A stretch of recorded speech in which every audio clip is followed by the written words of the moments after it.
एक तुम्हाला मुद्दा मी उदाहरण देतो मी.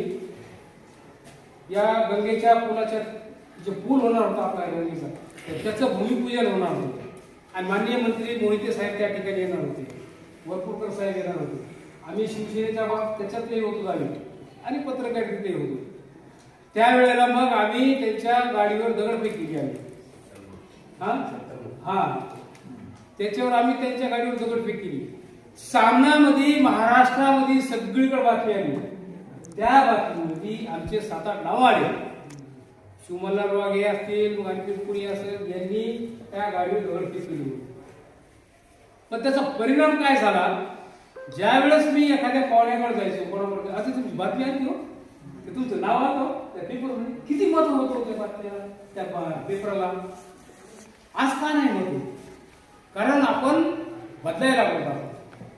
आपण काळानुसार बदलत चाललो आहोत. बदल हा थांबणारा नाही, हा बदल होतच राहणार आहे. काळाबरोबर आपल्याला तर चालतच लागणार आहे.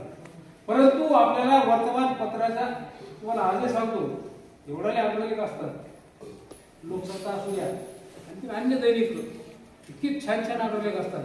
आमचे सर खूप लिहितील ते वर्तमानपत्रात. कारण आज शासन वर्तमानपत्राच्या बातम्या त्या घेऊन त्याची दखल घेते. कुठे किती जागा रिक्त आहे ते वर्तमानपत्र द्यायला.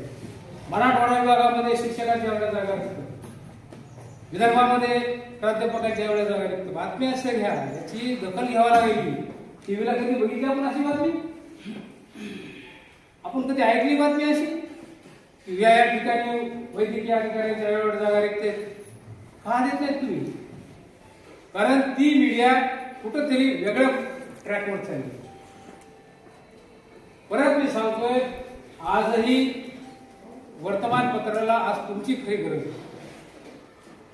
आणि हे वर्तमानपत्र आपल्याला चालवायचे असेल, पुढे टिकवायचे असतील, त्याच्यातून विद्यार्थी घडणार असतील, त्याच्यासाठी तुम्हाला आम्हाला त्या वर्तमानपत्र परत यावं लागणार आहे. या ठिकाणी मला संयोजकांना बोलण्याची संधी दिली, त्याबद्दल मी संयोजकांचे आभार मानून या ठिकाणी 2 शब्द संपवितो. धन्यवाद.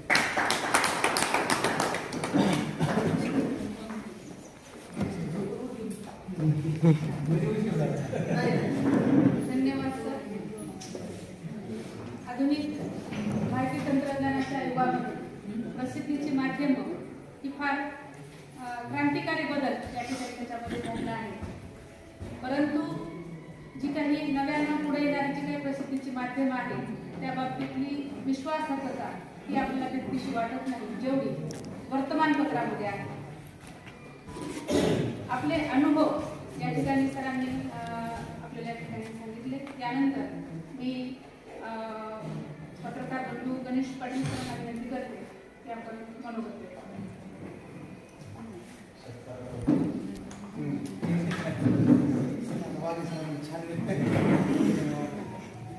आपल्या महाविद्यालयाच्या वतीने आयोजित केलेल्या पत्रकारांच्या सन्मानासाठीच्या या दिनाच्या निमित्ताने महाविद्यालयाने जो काही पत्रकारांचा या ठिकाणी सन्मान केला, त्या कार्यक्रमाच्या अध्यक्षस्थानी असलेले आमचे मित्र आदरणीय रामेश्वरजी कदम, या महाविद्यालयाचे प्राचार्य सातपुते सर, सर्व सन्माननीय पत्रकार बांधव उपस्थित राहणार सगळं मॅडम.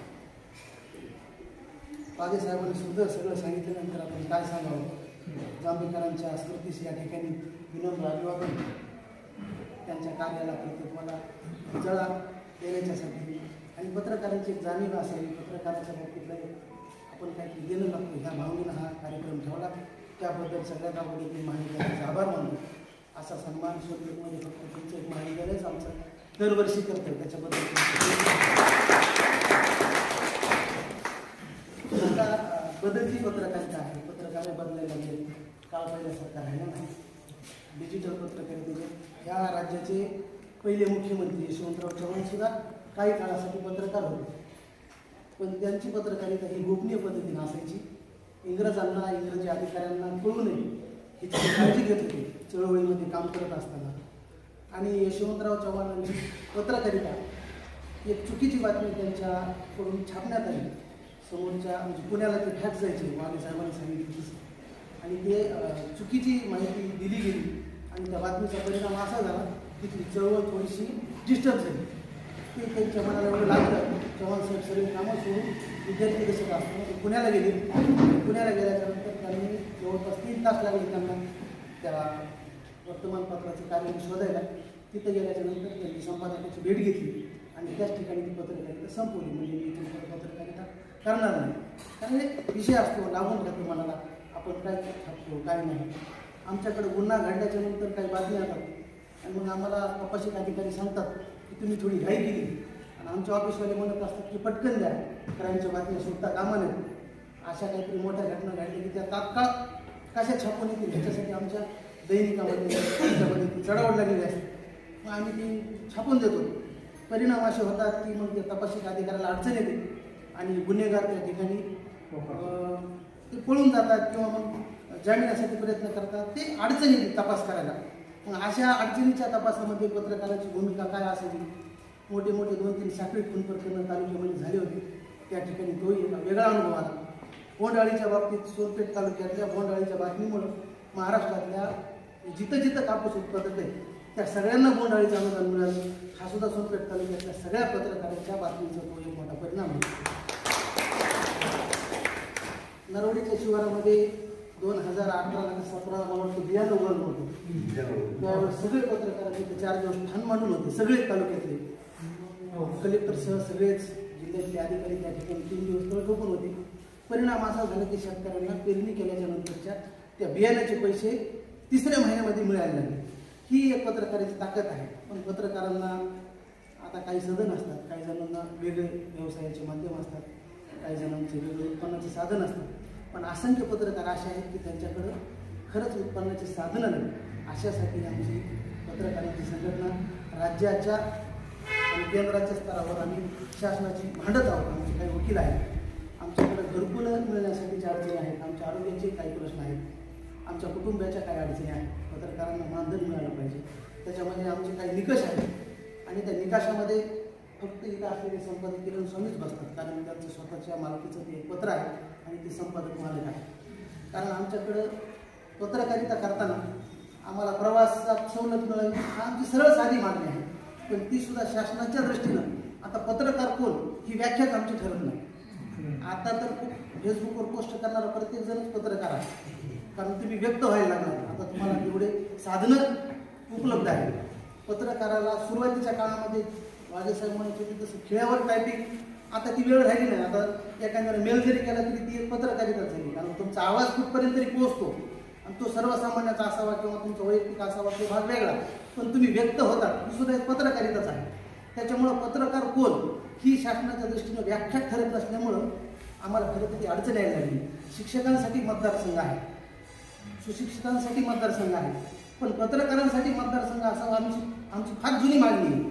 मग त्या ठिकाणी विधिमंडळाच्या कमिट्या झाल्या, सगळं झालं आणि त्यांनी सांगितलं की मग पत्रकार कोण, तर ती आमची व्याख्या ठरत नसल्यामुळं ती एक आमची मागणी तशी अडचणीची ठरलेली आहे. तरी त्या आमच्या मागण्या मान्य होतील अशा आमच्या अपेक्षा आहेत. तुम्ही आमचा या ठिकाणी सन्मान केला त्याबद्दल आम्ही तुमच्या कायम ऋणात राहू. आमच्याकडून काही चुकलं हुकलं असेल, एखादी बातमी निगेटिव्ह पॉझिटिव्ह लागली असेल तर आमच्या सगळ्या बांधवांना सांभाळून घ्यायचं. तुमच्याकडून असंच सहकार्य राहील ही अपेक्षा ठेवतो आणि परत एकदा तुम्ही आमचा जो मान सन्मान केला त्याच्याबद्दल महाविद्यालयाचा त्या ठिकाणी परत आभार आधी.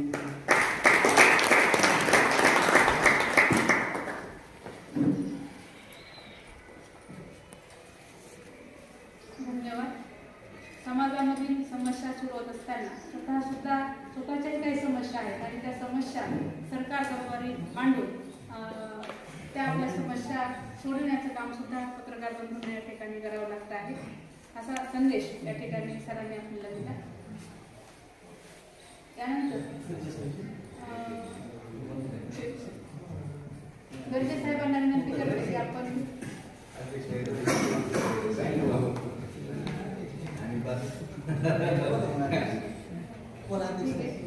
बोपडे सरांना विनंती करते की आपण सत्कारला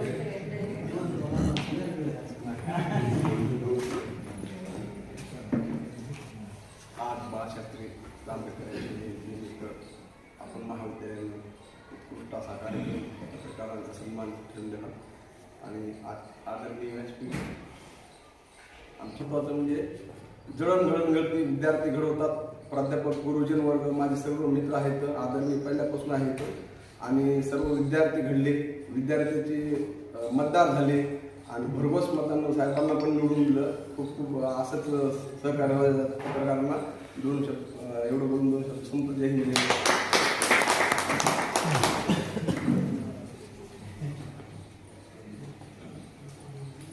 धन्यवाद सर. त्यानंतर अध्यक्ष समारोप करण्यासाठी मी प्राचार्य रोशन सर विनंती करतो.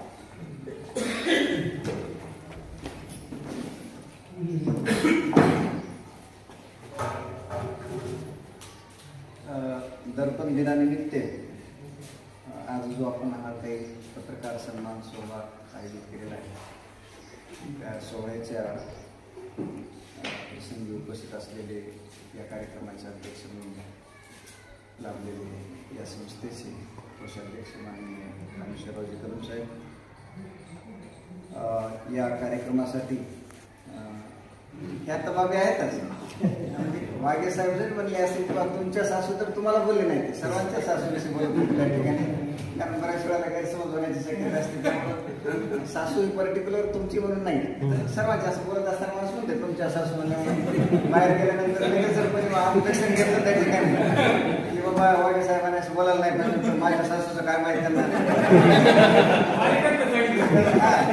तर असं जनरली सहज घ्यायचं त्या ठिकाणी. कधी कधी आमचे लोकही आम्ही असं बोलत असतो तुमच्या बाबतीमध्ये, तुम्ही सहज घ्यायचं. बऱ्याच वेळेला आहे ते, बऱ्याच वेळेला जो फेक मीडिया आहे, जो फेक मीडियामध्ये आता त्या ठिकाणी आपण या ठिकाणी डिफरन्शिएट किंवा त्याला वेगळं करायला आपण शिकलं पाहिजे. ज्या तात्काळ बातम्या येतात त्यावरती विश्वसनीयता किती राहील, आणि विश्वसनीयता जर नसेल तर शेअर किती करावं, त्याला फॉरवर्ड किती करावं आणि त्याच्यावरती कॉमेंट काय द्याव्या, याला सुद्धा मर्यादा येतात. आणि जर आपण उतावीळपणा त्या बातमीमध्ये त्या ठिकाणी दाखवत राहिले तर कदाचित अनर्थ घडण्याची सुद्धा शक्यता असते. आणि त्यामुळं ती भीती ह्या पेपरमध्ये नाही त्या ठिकाणी आहे ना, जे रिडिंग आपण पेपरमध्ये येतात. कारण विचार करून एक दिवस त्याच्यावरती संपादक विचार करतात, रिपोर्टर विचार करतात आणि त्याची सत्यता तपासतात आणि नंतरच ती बातमी येत असते. म्हणून न्यूजपेपरमध्ये आलेली बातमी सरासरी खोटी नसते आहे ना, त्याची विश्वासार्हता जास्त असते. पण मीडियावरती जेव्हा अशा प्रकारच्या लेखी बातम्या आपण कुठे देत असतो तर त्याची सत्यता आपण तपासल्याशिवाय कुठलेही आपण सर्वांनीच आणि विद्यार्थ्यांना आपण सुद्धा सांगायला पाहिजे त्या ठिकाणी की अशा प्रकारच्या कॉमेंट्स, इन्स्टंट रिॲक्शन्स या ठिकाणी आपण द्यायला टाळलं पाहिजे, द्यायला नाही पाहिजे. खरंच आहे त्या ठिकाणी गणेशरावजी आबाची म्हणत असेल किंवा वाघे साहेबांनी जे म्हटलेलं असेल की पत्रकार जेवढे परेशान होतात, पत्रकार जेवढी मेहनत घेतात समाजामध्ये, त्या मेहनतीच्या मानानं त्यांना मिळणारं जे बेनिफिट आहे, जे मानधन आहे ते खरंच अत्यल्प आहे. आणि त्या ठिकाणी आबा तुमचे जे बरेचसे तुम्ही प्रश्न मांडले त्या ठिकाणी आहे ना, साधा प्रश्न आता बऱ्याच वेळेला लाडके भाऊ लाडक्या बहिणीला काही नाही विचारता एवढ्या गोष्टी द्यायला लागले, तर सहज प्रवासाचे सवलत जर मागत असेल एखादा पत्रकार वर्ग त्या ठिकाणी तर त्यांना शासनाने एवढा विचार करून एवढा लांबवणे हे सुद्धा त्या ठिकाणी बरोबर नाही. त्यामुळं तुमच्या लढ्यामध्ये आम्ही सुद्धा समाविष्ट आहोत त्या ठिकाणी. त्या ठिकाणी आम्ही सुद्धा तुमच्या सोबत राहत त्या ठिकाणी मानधनाच्या लढ्यामध्ये सुद्धा बऱ्याच वेळा आले होतं. पण अडचण अशी आहे की कुठल्याही गोष्टीमध्ये युनिटी लागते. तुमच्या ह्याच्यामध्ये जर सर्वच होता एवढे पेपर आहेत, तुमच्या बातम्यामुळे सत्तेचा उलथापालथ व्हायला लागला. मग अशा प्रकारच्या छोट्या छोट्या जर गोष्टी तुमचे जे बेनिफिट्स आहेत ते जर शासनाकडून मिळत नसेल तर ती बी खंत मानण्याचीच गोष्ट आहे. त्या ठिकाणी तुम्हाला आणखी एकत्र यावं लागेल. मग सोशल मीडिया असेल किंवा प्रिंट मीडिया असेल किंवा आणखी कुठल्याही प्रकारचा मीडिया असेल त्या ठिकाणी सर्वांनी जर एकत्र येऊन हे प्रश्न जर उपस्थित वारंवार करत राहिले, कारण एकदा ऐकले आपलं कोणी ऐकत नाही त्या ठिकाणी आहे ना. बऱ्याच वेळेला नव्या वेळेला एक गोष्ट सांगितली त्या ठिकाणी तरी असो कुठे असो, मग शासनाला वाटते काहीतरी इथं कोणती दखल घ्यायला लागली त्या ठिकाणी. अर्थात प्रिंट मीडियाची वावा करत असताना सोशल मीडियाला बी आपण दुर्लक्षण चालायचं नाही त्या ठिकाणी, आपण त्याला बाजूला करण्यात आलं. जसं आपण इंग्रजीचं मराठीचं महत्व सांगत असताना इंग्रजीला घेऊन समजत नाही त्या ठिकाणी, ती जशी जेवढीच गरजेची तसं प्रिंट मीडिया सोबतच त्या ठिकाणी सोशल मीडियाच्या द्वारे हे एक हेल्पिंग हँड आहे, एकमेकाला मदत करतात त्या ठिकाणी. तुमची आज आलेली बातमी पेपर कधी कधी 3-4 वाजेपर्यंत पूर्वीच्या काळी मिळायची आणि तेव्हा बातमी कळायची. पण आजच्या झाल्याची कार्यक्रमाची बातमी तुम्ही प्रिंट मीडियात उद्या पण लगेच तुमची ती विश्वसनीय बातमी असते तुमच्या फेसबुकवरती टाकतात किंवा तुमच्या इन्स्टावरती टाकतात आणि लोकांपर्यंत ती बातमी पोहोचते त्या ठिकाणी आहे ना. तुम्ही त्याचा प्रवास सांगितला, आम्ही त्याचे साक्षीदार आहोत. सुरुवातीच्या काळात त्याच्या सर कॉलेजमध्ये घडलेली ऍक्टिव्हिटी आधी लिहून बातमी तुम्हाला द्यायची प्रत्येक दैनिक लोकमत प्रथम करा वगैरे त्या ठिकाणी. नंतर टायपिंग वरती आम्ही द्यायला लागलो. आज आता आमचे सकारात्मक असतील रंकाम सर असतील तुम्हाला बातमी करत असताना लगेच बोलून ट्विट त्या ठिकाणी तुम्हाला हे करतात. हा बदल आपल्याला ऍक्सेप्ट करायचाच त्या ठिकाणी आणि करावाच लागणार आहे त्या ठिकाणी. तर अशा पद्धतीनं बऱ्याचशा गोष्टी समाजातल्या त्याला वाचा फोडण्याचं काम ही मंडळी करत असते त्या ठिकाणी. आव्हाने सांगितलं तर त्या ठिकाणी बऱ्याच वेळेला विम्याचा प्रश्न असते.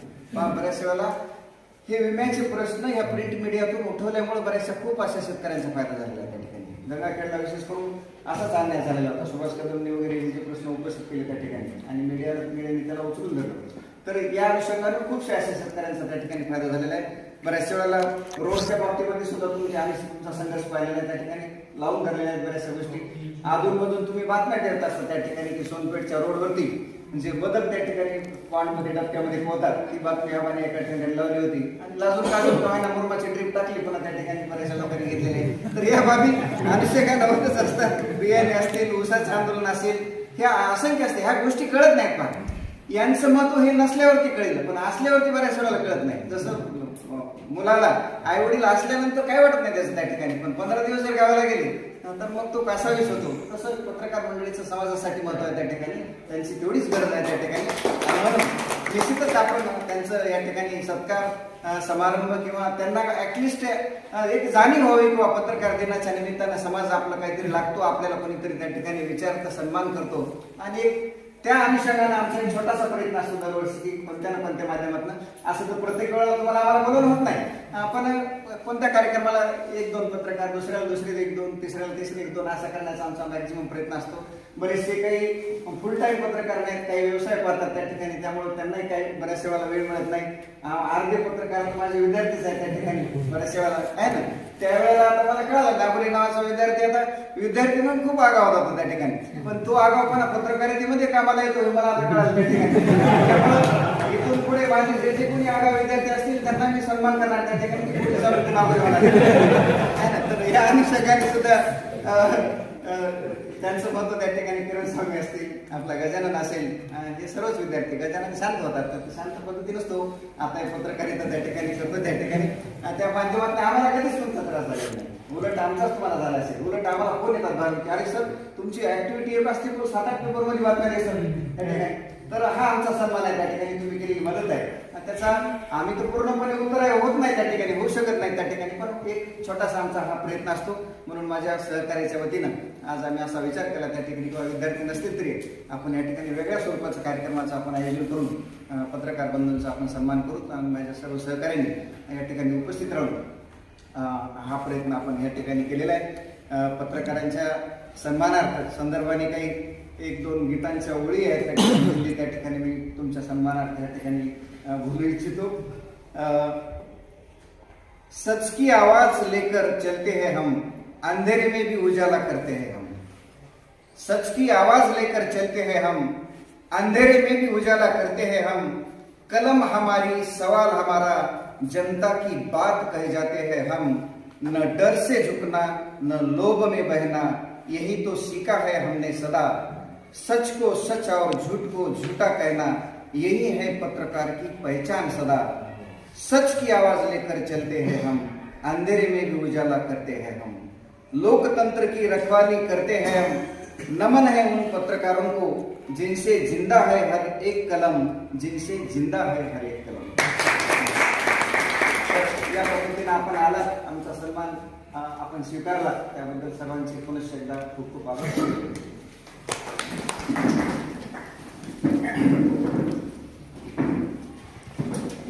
धन्यवाद सर. एकंदरीत समाजामध्ये पत्रकारितेचं महत्त्व आपल्या अध्यक्षीय भाषणामध्ये आपण या ठिकाणी व्यक्त केलेलं आहे.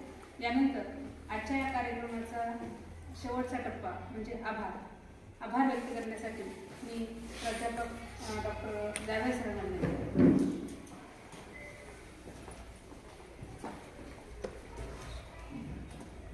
दर्पणकार बाळशास्त्री जांभेकर यांच्या स्मृतींना विनम्र अभिवादन करतो.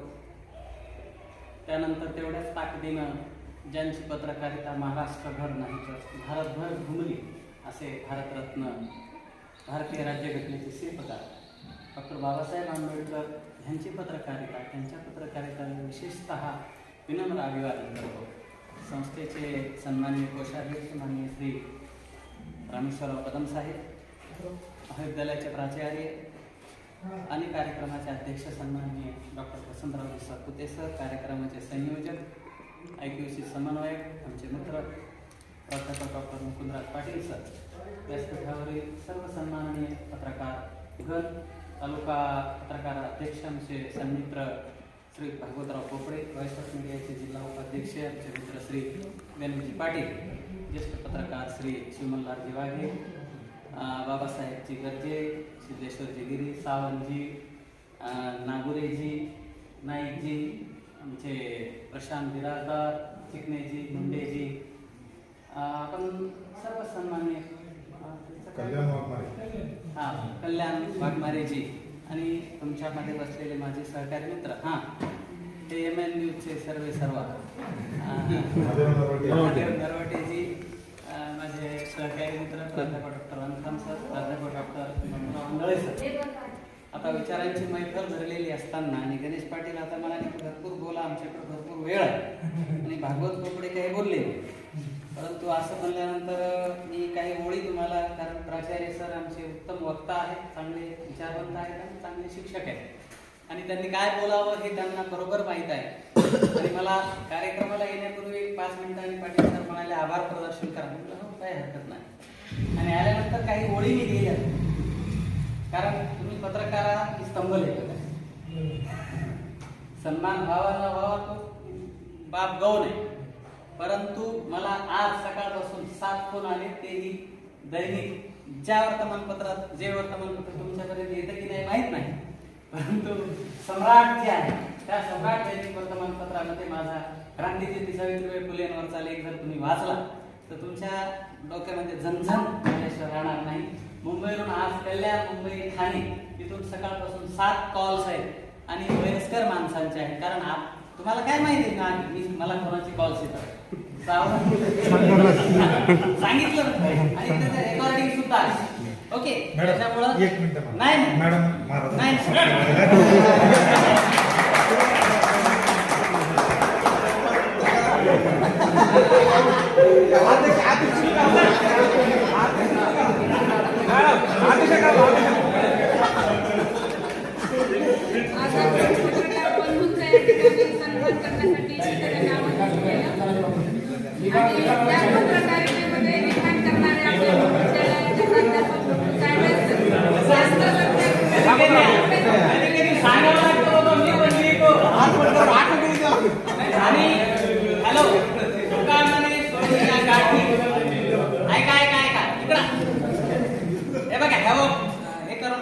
सन्मानाचा विषय हा फार गौण आहे.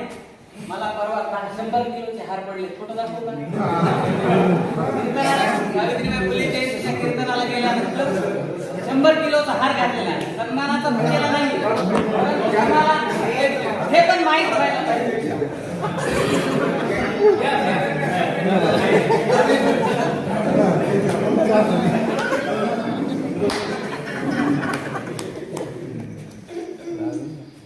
तुम्ही यावं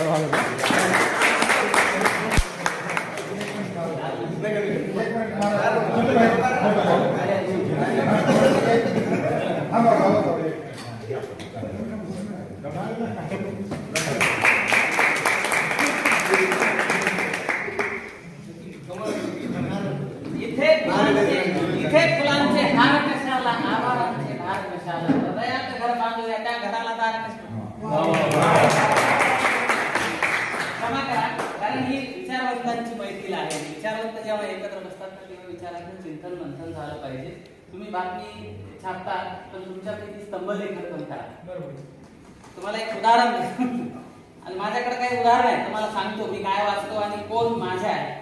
मला दर आठवड्याला 6 संपादकांचे फोन येतात. विसोरे आठवड्यात काय हो, एका बातमीने काय फरक पडतो ते दाखवतो, म्हणजे तुमच्या लक्षात येईल. बातमी एक स्तंभलेख काय बदल करू शकतो. कालचा स्तंभलेख आहे,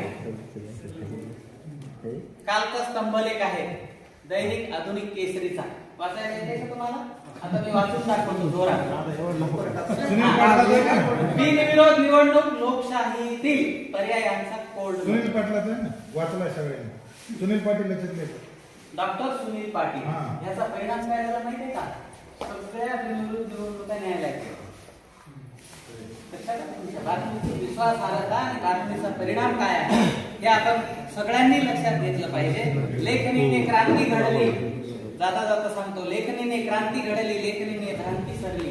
शिकलेले लोक लिहित नाही, मीडियावर आहे, गॉसिप करतात, हरकत नाही, कोणी काय करावं हा ह्याचा ही सांगणारा माणूस नाही. लेखनीने क्रांती घडली, लेखनीने भ्रांती सरली, घ्या आज लेखनी पुन्हा, हिने भल्यांची झोप विरली. मला वामनदादा कर्डकांची एक कविता बाई भीमाची लेखनी, ती मला कविता प्रचंड आवडते. त्याच्या जोडीनं मला पर्सी बायसी सेले या इंग्रजी लेखकाची ओड टू द वेस्ट विंड ही कविता तुम्हाला पत्रकारांना मला समर्पण करावीशी वाटते. पी.बी. शेले ओड टू वेस्ट विंडला जे म्हणतो, O west wind lift me like lift and spread me in the universe, याचा अर्थ सांगेल. पी.बी. शेले म्हणतात, वेस्ट विंड मला उचल आणि सगळ्या जगामध्ये माझा प्रचार प्रसार कर. ज्याप्रमाणे हवा सगळ्या जगातील विचारांचा प्रचार प्रसार करण्याचं काम करते, पत्रकार आपल्या सगळ्यांच्या विचार प्रचार प्रसाराचं काम करतात. त्याबद्दल या पत्रकारांचे जेवढे आपण ऋण व्यक्त करावे तेवढे कमी आहे. त्यांचा एकदा जोरदार आपण टाळ्या वाजवून स्वागत करूया. श्रीमान